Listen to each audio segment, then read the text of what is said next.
Дорогие коллеги, партнеры, сябры посольства Німеччини у Мінську.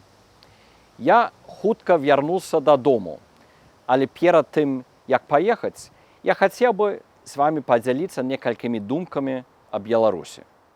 Беларусь – гэта краіна з вельмі прыгожай і часткова не кранутай яшчэ прыродай. Я вельмі люблю тут азёры, лясы, балоты, дзе можаце ўбачыць яшчэ дзікіх жывёл, можаце вандраваць ці катацца на бадарках.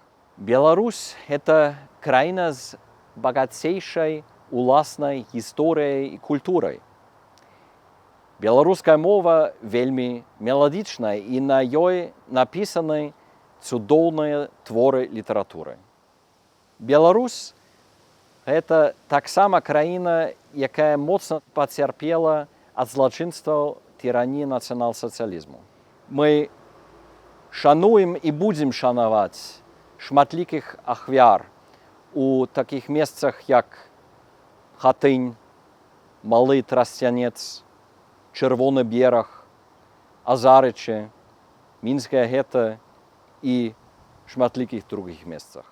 Беларусь – гэта таксама краіна, з якой хацелі б мець добрыя адносіны ва ўсіх сэнсах.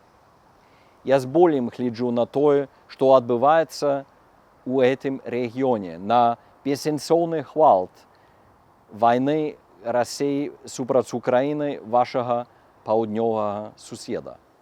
З болем усведамляю, што ёсць столькі палітычных зняволеных у Беларусі, што столькі партнёраў амбасады былі вымушаны пакінуць сваю радзіму, беларусцы спыніць сваю працу. Але я веру, я упэўнены, што магчыма іншая, лепшая будучыня. І гэта дзякуючы цудоўным людзям, беларусам і беларускам. Рэдка падчас сваёй дыпламатычнай службы я сустракаў такіх шчырых, адкрытых, сумленных людзей. Мы з вами не развітваемся. Я проста скажу усяго найлепшага і да сустрэчы.